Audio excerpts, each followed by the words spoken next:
Buenas tardes, bienvenidos a Una Mirada al Autismo.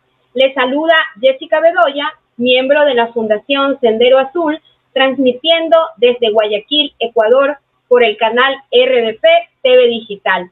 El tema de hoy es Guía de Alimentación para las Personas TEA y sus beneficios en la salud.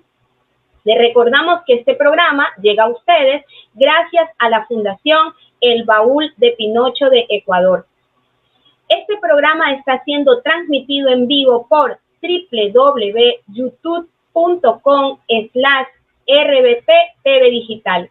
Retransmitido también en el portal de noticias www.discapacidadaldia.com de la Fundación Afaniá Vinaroz de España.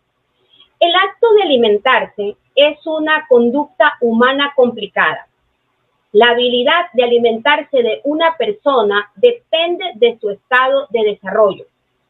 Los problemas médicos, de maduración y de biomecánica se relacionan con habilidades motoras orales. El gusto, el olor, la textura, cómo se siente y nuestras experiencias con los alimentos también afectan nuestra manera de alimentarnos. Cuando todas estas áreas funcionan bien, la alimentación se realiza bien. Y si hay problemas en una de estas áreas, esto puede afectar la conducta alimentaria. La alimentación involucra cada uno de los sistemas sensoriales: tacto, vista, gusto, olfato y audición. Muchos niños con TEA tienen problemas con el procesamiento sensorial y esto puede hacer que el comer ciertos alimentos sea un desafío para ellos. Las personas con autismo pueden además desarrollar problemas de conducta a la hora de comer. Por ejemplo, los niños pueden darse cuenta de que pueden irse de la mesa a jugar después de rechazar un alimento que no les gusta. Los investigadores han encontrado que el 69% de los niños con TEA no están dispuestos a probar nuevos alimentos y el 46% tienen rituales en sus hábitos alimenticios.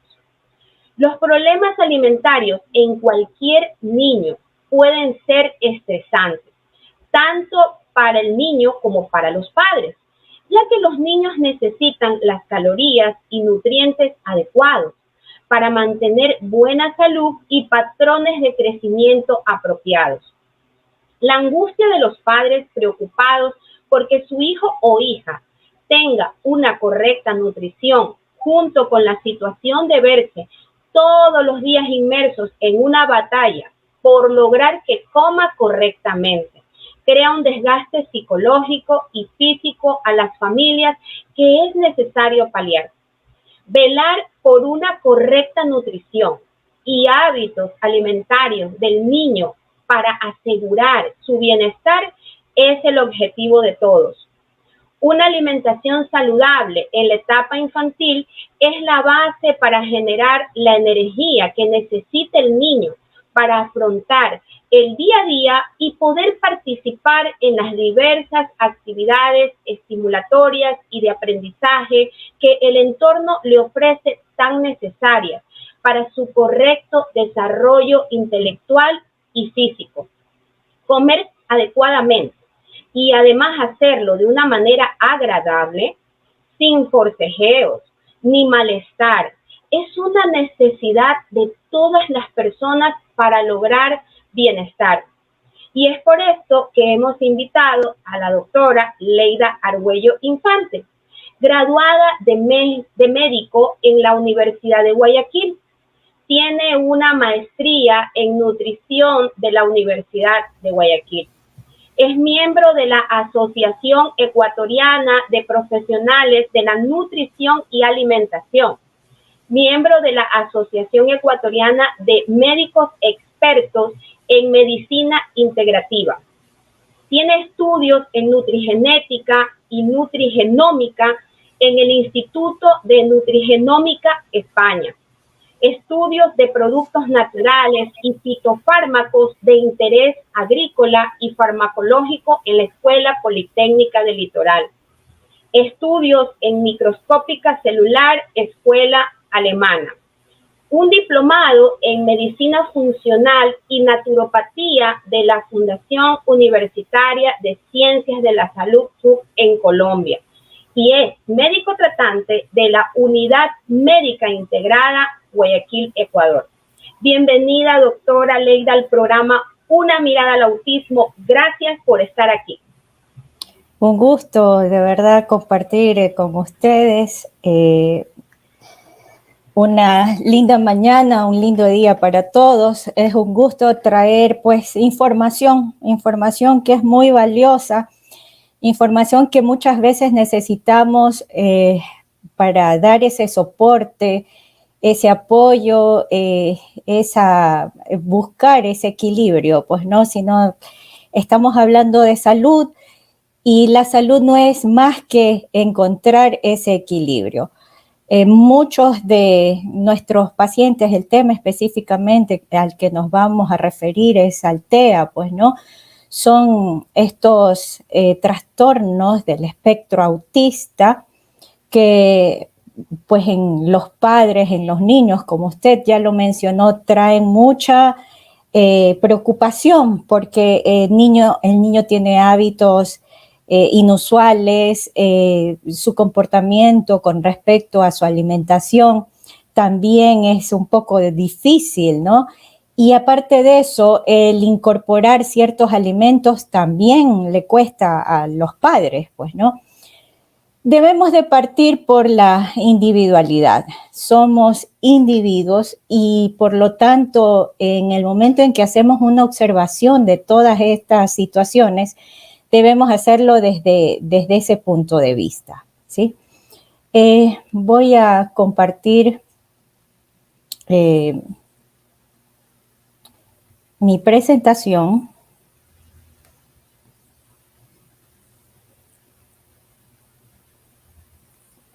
¿Me permiten, por favor? Ya lo tengo cargado.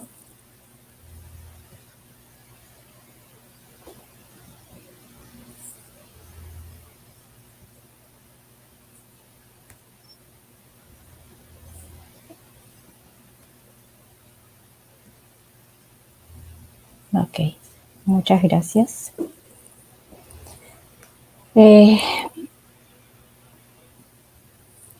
Pues como les decía, ¿no?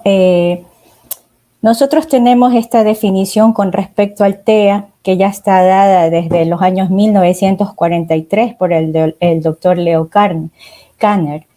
Pues, y según la Organización Mundial de la Salud, pues, se define como esa dificultad, esa persistencia en el desarrollo de los procesos de socialización, en la interacción social, la comunicación social, junto con ciertos patrones restringidos de conductas y de los intereses, dentro de lo cual se incluyen las restricciones sensoriales de los niños, pues, ¿no? Dentro de esas restricciones sensoriales estamos hablando de la situación de alimentación. Los niños son muy selectivos a la hora de consumir cierto tipo de alimentos. Su organismo les pide también cierto tipo de alimentos, pero ya vamos a ver un poquito más adelante por qué. O sea, vamos a hablar un poco más allá de lo que generalmente se encuentra implicado en estos trastornos, ¿no? Tenemos que se han realizado los estudios de tipo genético, tenemos los estudios de tipo neurofisiológico, neuroquímicos, neuropatológicos, y aparte de eso, pues tenemos diferentes también técnicas para realizar el diagnóstico de estas enfermedades, ¿no? Pero el complemento se nos ha pasado, se nos ha olvidado dar ese soporte, esa parte de alimentación, a ese soporte del tracto gastrointestinal y de la relación que tiene, pues, la producción de ciertos neurotransmisores, la inhibición de la producción de ciertos neurotransmisores y también la producción excesiva de ciertos elementos a través de la alimentación que está recibiendo ese niño. Entonces, no es solamente desde el punto de vista genético, neurofisiológico, sino que también lo vamos a abarcar desde este punto de vista del comportamiento del sistema gastrointestinal y de la microbiota. Pues tenemos que estos criterios diagnósticos, hay estas alteraciones gastrointestinales. Los niños suelen cursar con bajo peso, bajo crecimiento, porque no están recibiendo todos los nutrientes adecuados. El niño pues puede presentar hiperactividad. Esta hiperactividad está asociada muchas veces a la cantidad de elementos que se están produciendo a través del metabolismo. Los metabolitos finales, los elementos finales, al darse ya el proceso de digestión, pues es un proceso incompleto, es un proceso que muchas veces carece de ciertas enzimas. Estas enzimas son elementos que nos ayudan a procesar, nos ayudan a desintegrar las macromoléculas en unas micromoléculas, en partículas que pueden ser utilizadas por ese organismo.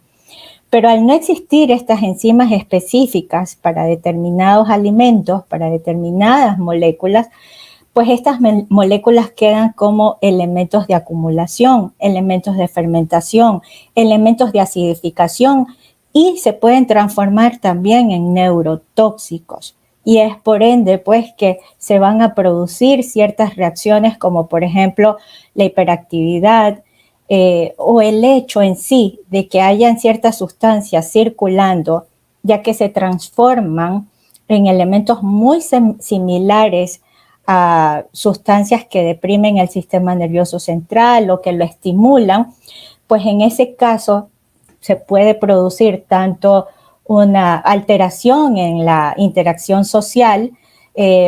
Por ejemplo, hay niños que producen una mayor cantidad de serotonina, ¿no? Entonces, eso va a estimular esa actividad. Y por otro lado, todos, por ejemplo, tenemos las sustancias como en el caso de la caseína, que no puede ser procesada, que es la proteína de la leche, pues se convierten en tóxicos específicamente, y estos tóxicos alteran ese sistema nervioso central, produciendo esa alteración de la interacción social. Entonces el niño pues esquiva totalmente a las demás personas, trata de estar completamente aislado, pero es por el hecho también del tipo de alimentación que se le está proveyendo a ese niño, ¿no? Doctora, para combinar lo que usted nos está explicando en estas imágenes, ¿usted podría indicarnos qué alimentos hacen daño a las personas TEA y por qué? Ya algo mencionó de la caseína. ¿Cuáles serían otros alimentos? Quiero avanzar un poquito más. Permítanme avanzar un poquito más para poder especificar otra situación, porque cuando hablamos así generalizado, ¿no? Estos alimentos son buenos, estos alimentos son malos, pues estamos encasillando. Y en realidad, ¿qué es lo que quiero que ustedes puedan visualizar y puedan tener un poco más claro, ¿sí? Por ejemplo, en los diferentes tipos y grados de autismo, el síndrome de Rett, el de Prader-Willi, el de Engelmann, el de Timothy, o sea, son varios espectros, ¿verdad?, que existen acá. Cada uno de ellos está asociado con una determinada alteración de tipo genético, alteración de tipo cromosómico, ¿sí? En unos niños, pues puede existir un desbalance con respecto a, sobre todo estos receptores, ¿no? Neurológicos que pueden estar asociados específicamente a la cuestión de la caseína, a la cuestión de la lactosa, ¿sí? En otros por bajas enzimáticas, o sea, cromosómicamente han habido alteraciones que no permiten el desarrollo de estas enzimas y por ende van a haber trastornos no solamente del sistema nervioso central, del sistema nervioso periférico, sino que también vamos a tener alteraciones con respecto al comportamiento gastrointestinal. Haciendo un poquito de, poniendo en orden, pues no, nosotros tenemos a nivel de nuestro tracto gastrointestinal viviendo a más de 2 millones de neuronas. Entonces, ellas forman parte, reciben también toda esa información neurológica a través de la alimentación que se está dando, se están procesando estos elementos, se están formando neuropéptidos, se están formando neurotransmisores y ellas van a llevar también la información hacia ese sistema nervioso central. Entonces, es la asociación, no es solamente el alimento, o sea, no es específicamente eso lo que va a producir la alteración, sino que existen varios factores que se encuentran asociados en esos espectros autistas que van a determinar pues la severidad del caso, ¿sí?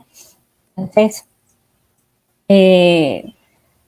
por ejemplo, ¿no? Nosotros acá tenemos a nuestro sistema gastrointestinal en el que pensamos que simplemente sirve para el proceso de absorción, para el proceso de digestión, para nuestros nutrientes, para regular agua, electrolitos. Pero tenemos a este sistema que ayuda a ese tránsito específico de los elementos que van a ingresar a este huésped y este huésped cómo se va a encargar de activar esos mecanismos de barrera para que de esa manera tanto el tejido inmunológico, el tejido linfoide, pues y la red neuroendocrina también se activen y permitan hacer un conjunto de actividades y a su vez aprovechar todos estos elementos que están ingresando al organismo. Ya sea se los rechaza de acuerdo a pues cómo está dispuesto este organismo, si tiene las concentraciones enzimáticas necesarias, si tiene los receptores necesarios, si el cuerpo está diseñado para eso o si está faltando, ¿sí? Entonces, en este caso, al no existir estos receptores, se van a convertir en tóxicos. Eso quiero que lo entiendan muchos padres de familia, porque ellos son los que tienen el poder económico pues para adquirir los alimentos, ¿no? Muchas veces nos vamos al supermercado y pues se compran un sinnúmero de elementos que están ahí, muchos de ellos son ultra procesados. ¿Qué significa esto? En el caso de los lácteos, por ejemplo, son leches que en sus cartones están diciendo leche ultra pasteurizada o leche deslactosada. Esos suelen ser las etiquetas que están en estos empaques, ¿sí? Pero, ¿qué sucede? Si hablamos de un ultraprocesado, estamos hablando de un ultrapasteurizado, estamos hablando que ese elemento, esa leche, fue sometida a periodos de hervor más de 100 grados Celsius por más de 7 u 8 ocasiones.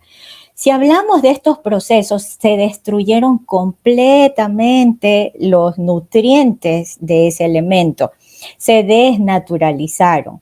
Entonces, una proteína expuesta a grandes temperaturas, pues fue desnaturalizada.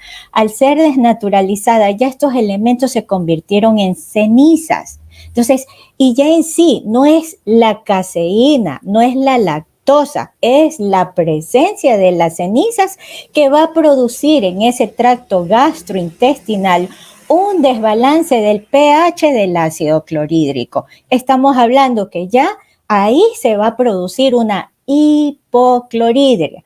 ¿Qué significa eso? bajas concentraciones del pH del ácido gástrico que no permiten un proceso adecuado de digestión. Ya por ahí empezó mal la digestión.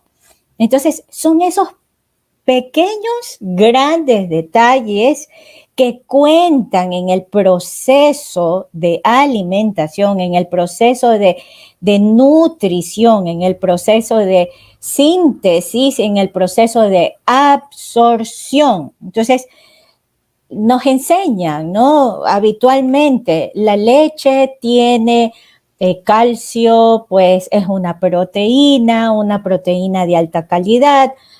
Nos va a ayudar en el proceso de la digestión, nos está dando las cantidades suficientes del calcio necesario para el desarrollo de nuestros huesos, en el crecimiento de los niños, pues específicamente eso es lo que hemos escuchado toda la vida, pues, ¿no? Perdón, doctora, un ratito, es que tengo mensajes de las redes. Te voy a leer. Guadalupe nos dice, saludos, lindo programa. ¿Cómo puedo motivar a mi hijo de 7 años a probar alimentos nutritivos? Lo puede, estamos hablando con niños TEA, ¿verdad? En este caso, pues, también así mismo, al final voy a dar sugerencias. El cuerpo y las células son sabias, muchas veces rechazan. Y estábamos hablando acerca de la situación acá de la caseína, de la lactosa, que, por ejemplo, si ya vendida en el supermercado, pues con saborizantes, endulzantes, pues les dan un sabor mucho más palatable.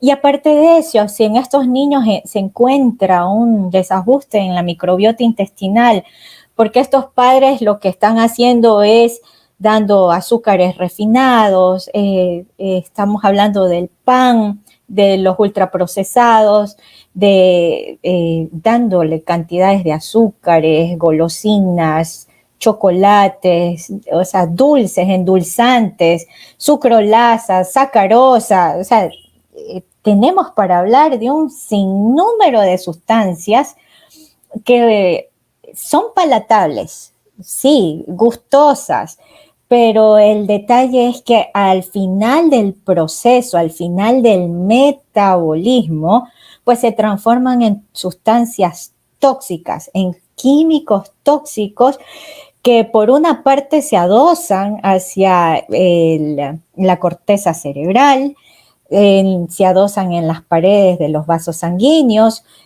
producen una sobrecarga a nivel del hepatocito, que es la célula hepática, y que permiten más bien una acumulación de grasa. ¿Por qué? Porque estos azúcares van a ser transformados de alguna forma y se acumulan como grasa visceral en el abdomen de los niños. Entonces, ustedes comenzarán a ver en estos niños que, pues que ellos van a seguir pidiendo esos caramelitos, esos dulcecitos. Los padres, déjenlos ser niños. No estoy permitiendo que mi niño se comporte como un niño, cuando en realidad el llevar una buena alimentación, guiarlos adecuadamente, en este caso, ¿no? Si este niño rechaza cierto tipo de alimentos, tiene mucho que ver cómo la madre o el padre, pues, ha ido proveyendo. Somos seres que vamos aprendiendo. Cuando nacemos, recibimos la lactancia materna. No sé si alguno de ustedes habrá probado la leche materna. Yo he sido muy curiosa y sí la he probado. Pues no tiene un sabor nada dulce, más bien tiene un sabor algo como salobre. Y ese es el nutriente más completo que usted le puede dar a su bebé en los 6 primeros meses de la lactancia exclusiva materna que debe de ser. Está dándole inmunoglobulinas y que son de humano a humano. Entonces, nosotros vamos acostumbrando a esos bebés que ya en el momento en que se da la parte de transición, ya se ingresan los alimentos sólidos, se van ingresando poco a poco alimentos a esa alimentación, pues vamos acostumbrando al niño, no, hay que ponerle un poquito de azúcar, hay que ponerle un poquito de sal, cuando los alimentos ya vienen estructurados de manera que tienen sus cantidades de fructosa necesaria en el caso de las frutas, sus cantidades de carbohidratos necesarios que son fáciles de procesar, fáciles de digerir, y asimismo la cantidad de minerales suficientes. Debemos de mantener una alimentación equilibrada, obviamente, para poder obtener las cantidades de vitaminas, minerales, proteínas, ácidos grasos y carbohidratos, ¿sí? Entonces, doctora, perdón, tenemos otro mensaje de las redes.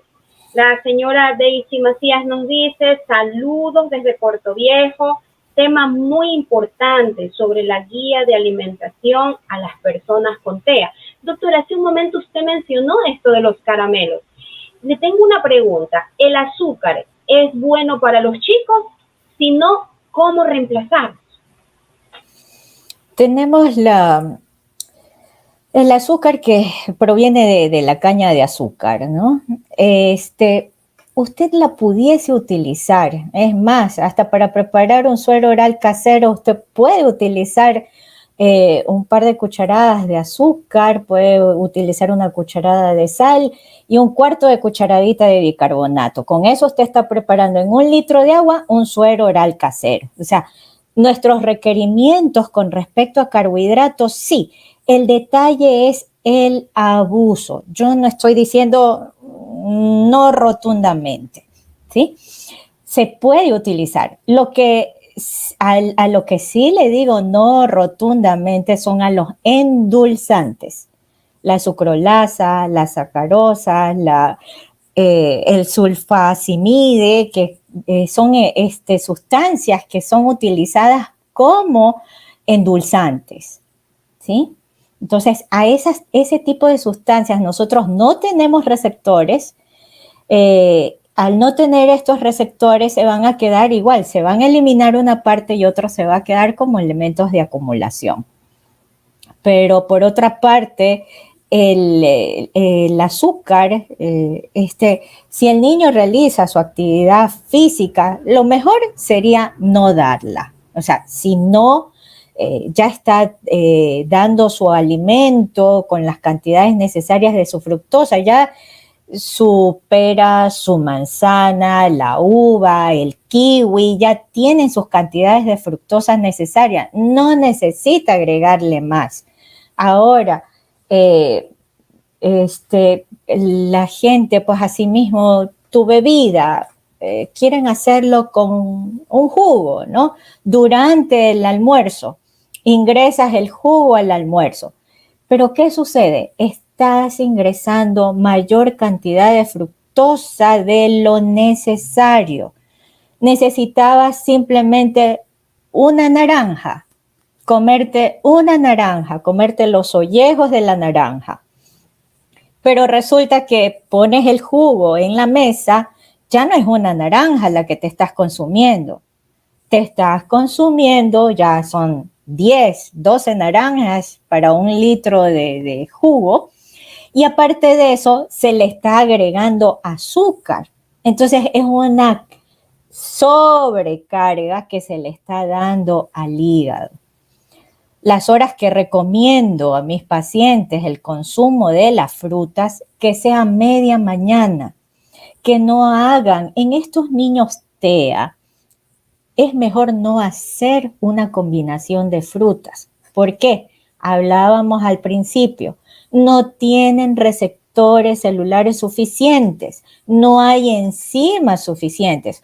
Por lo tanto, pues a ese hígado, a ese intestino, les tomará trabajo realizar el proceso. Se les recomienda más bien comer pequeñas porciones varias veces al día para que de esa manera puedan ellos utilizar adecuadamente esa porción de alimentos que están recibiendo. No se sobrecarga al organismo. Doctora, en cuanto a los lácteos, hace un momento justamente mencionaba acerca de la leche. ¿En dónde nomás podemos encontrar los lácteos?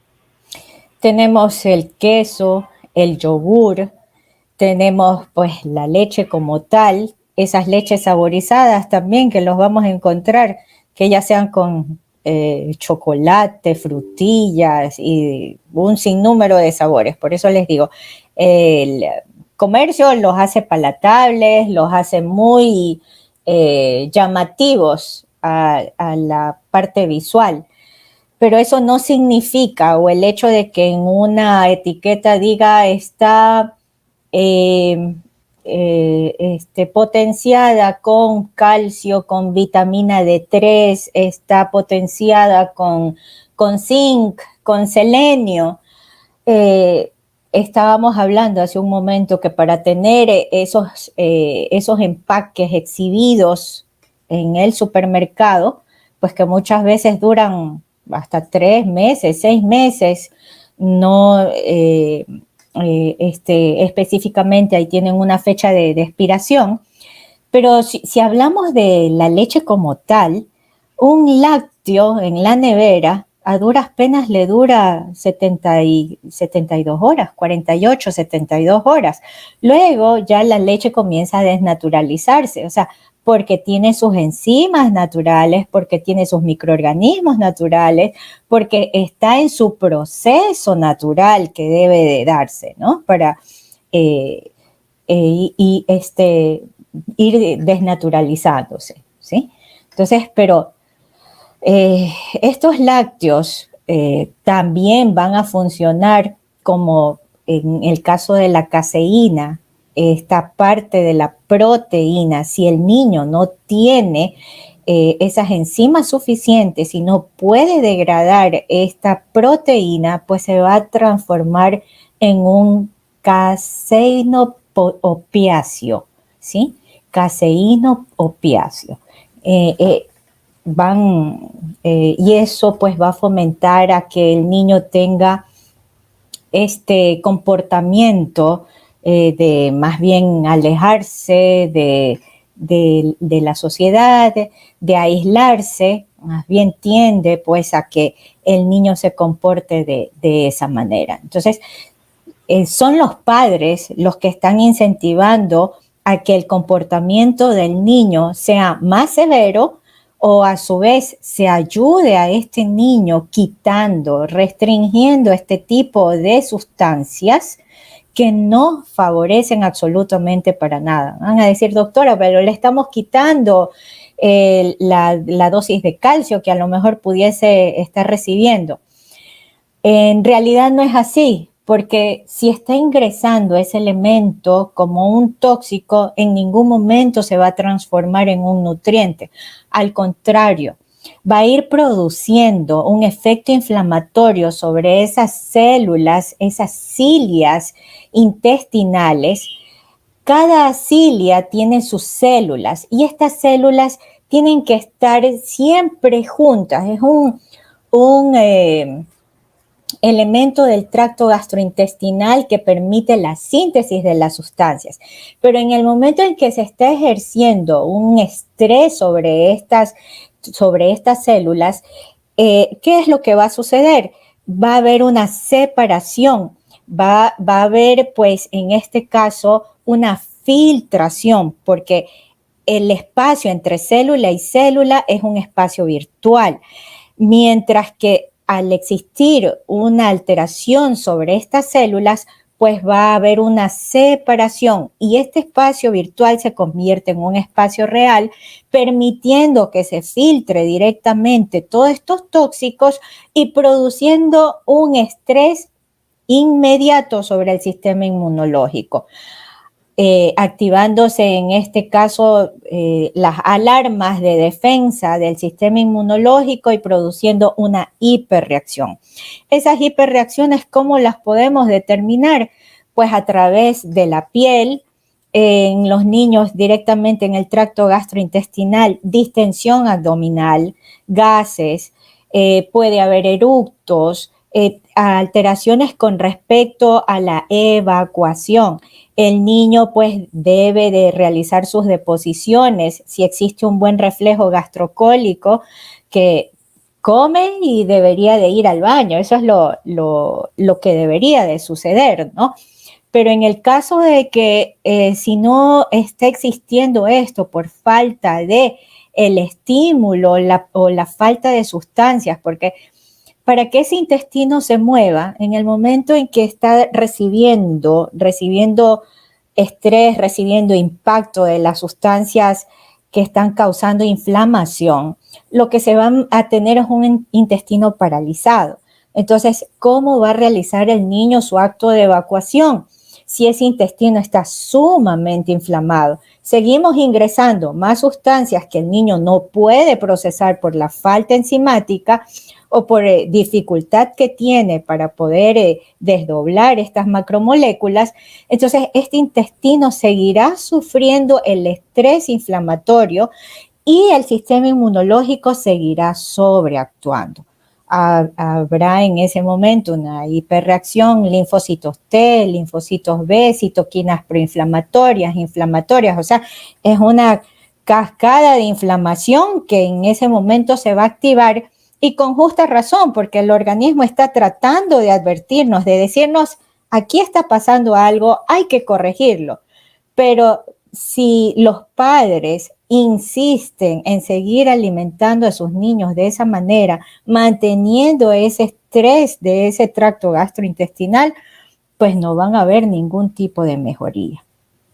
Al contrario.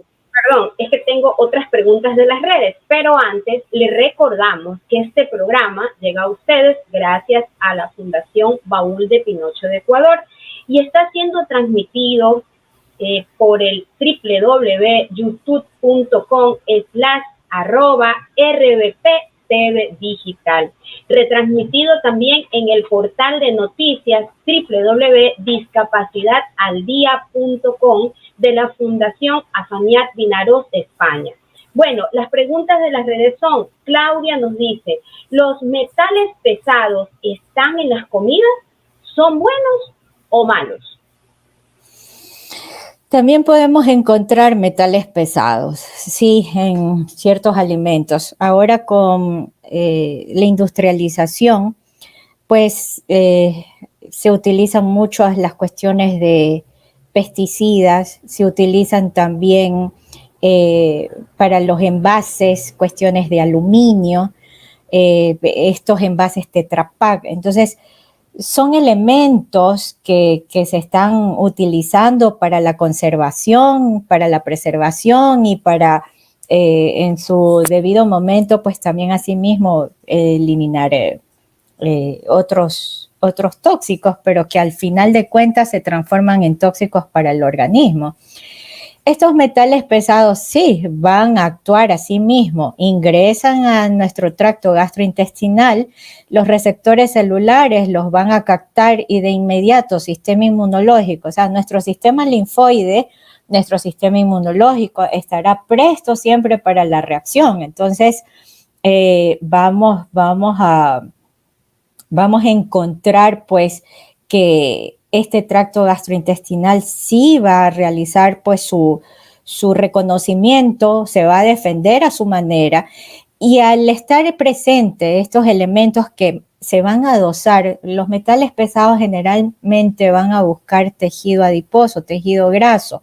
Entonces, tenemos aparte de eso un niño que está consumiendo grandes cantidades de azúcares, está haciendo grasa visceral, grasa abdominal.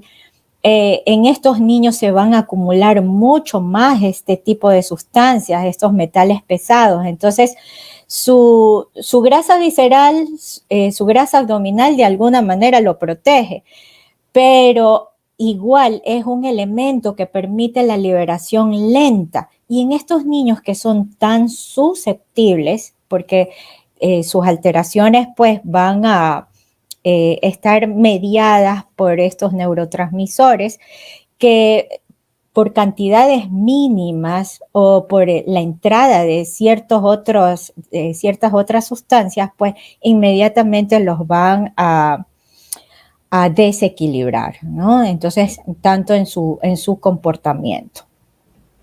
Tenemos otra pregunta. Diana Goyes nos dice, creo vamos bien con la dieta, duerme bien, es un poco tranquilo, no se enferma casi nada, pero ¿cómo hago la parte cognitiva que evolucione más, esté a moderado, a severo, no verbal?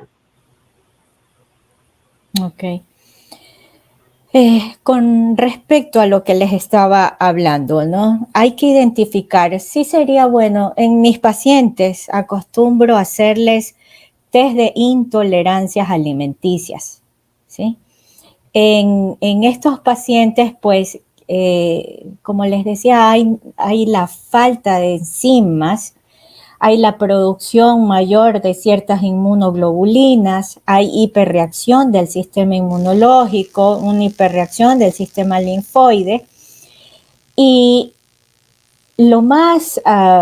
creo que lo más prudente en este caso sería realizar un test de intolerancias alimenticias. ¿Para qué? Para de esa manera poder determinar hacia qué alimentos el niño tiene facilidad, o sea, su organismo cuenta con los elementos necesarios para poder procesarlos, ¿sí?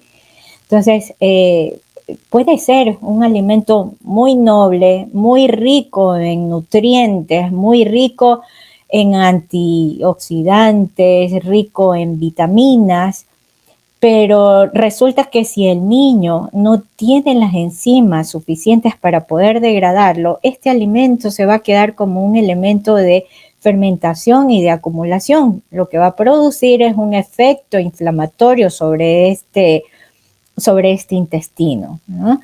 Y a su vez una hiperreacción del sistema inmunológico, una hiperreacción también del sistema neuroendocrino.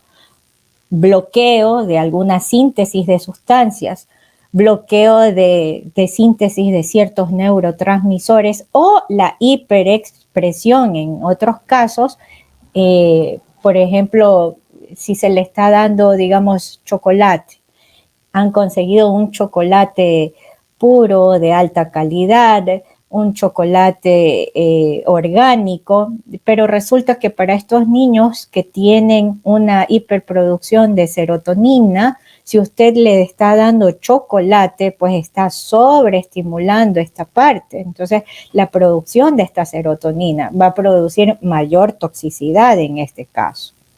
Otra cuestión, por ejemplo, un precursor asimismo de la serotonina, que estamos hablando del triptófano, un aminoácido, pues no, lo podemos encontrar también en el banano y resulta pues que es preferible, ya digo, son buenísimos en las cantidades de potasio, nos ayudan pues con cierto tipo de fibra, pero si a este niño se le está produciendo más bien una excitación, una sobreexcitación, es preferible dejar estos alimentos a un lado, no consumirlos.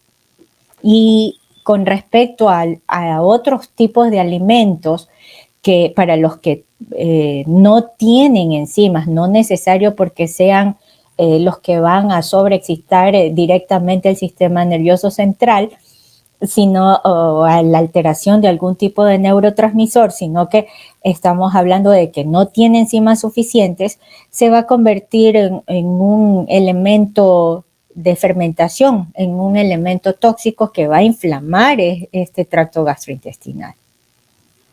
Doctora, vamos a leer, ya por el tiempo, la última pregunta de las redes. Campers Gluten Free nos dice, buenas tardes, excelente programa. Mi pregunta es, ¿cómo distribuir bien un plato de comida en los niños con TEA? Son muy propensos a ciertos carbohidratos, parece que es la abreviatura. Por ejemplo, comen mucho arroz. Saludos, Juliana Hernández. Saludos para Juliana. A ver, ¿qué sucede, no? En estos niños no hay que abusar de la situación de los carbohidratos.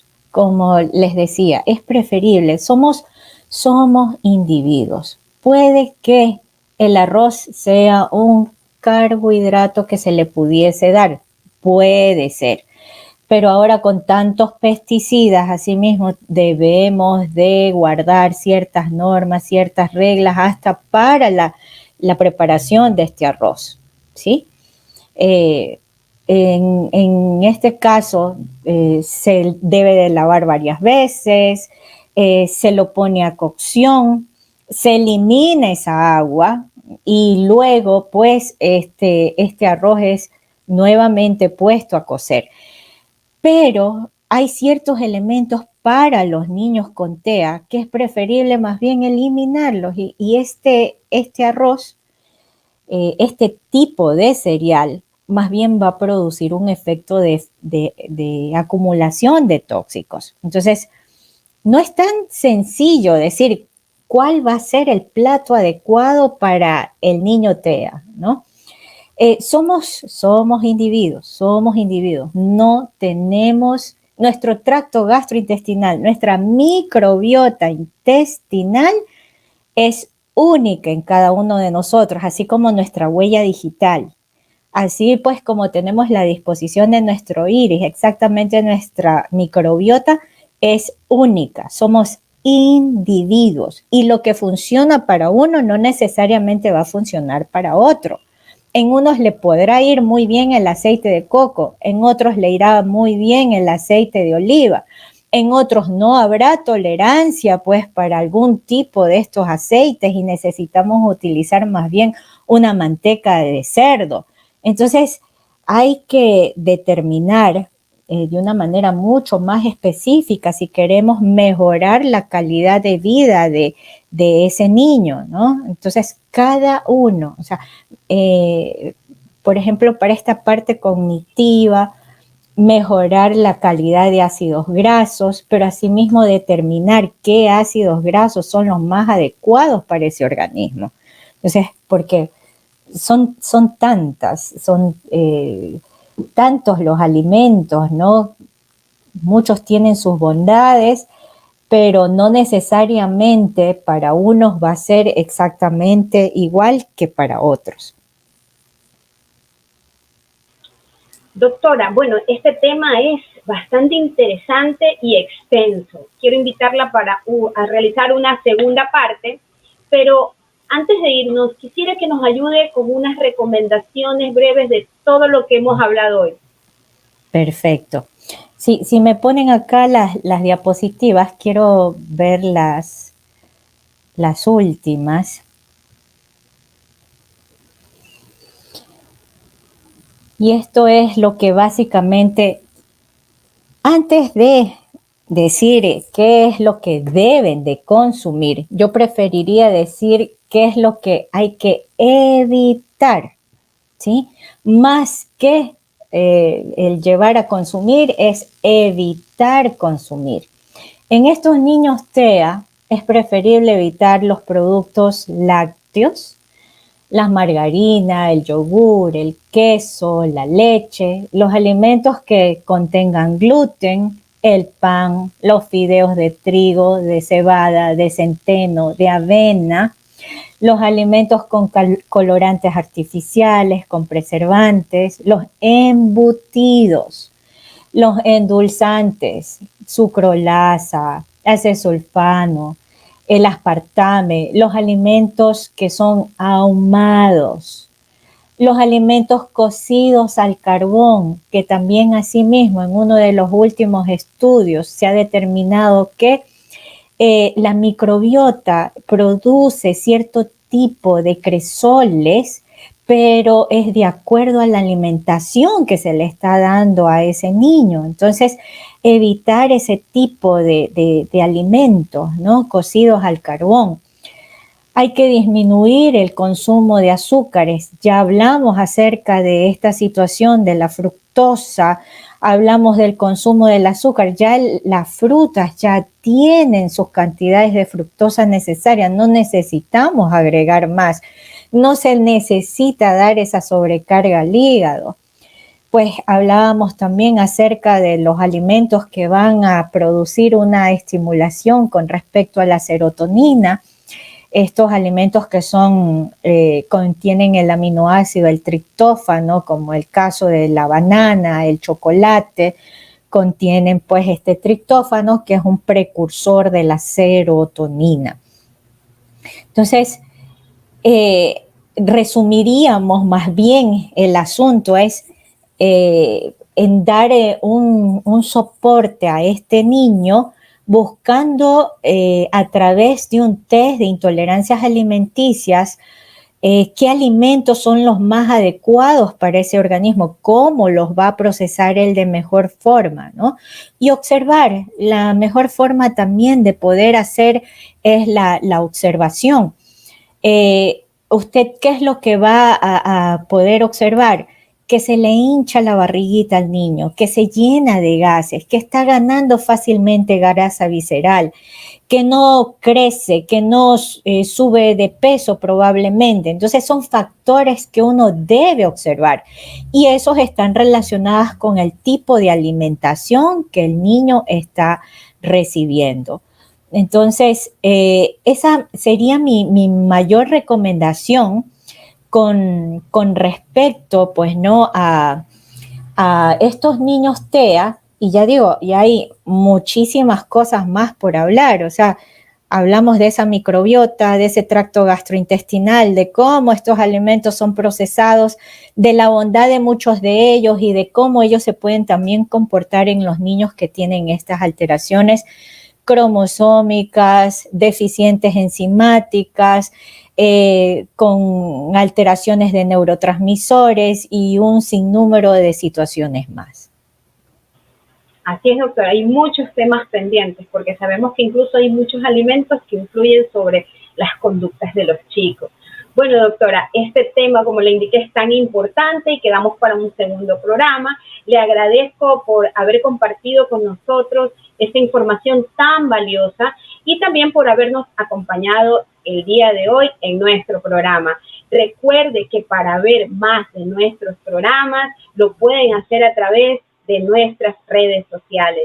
Y el programa de hoy ha llegado a ustedes gracias a la Fundación El Baúl de Pinocho por el canal RBP TV Digital. Nos vemos la próxima semana.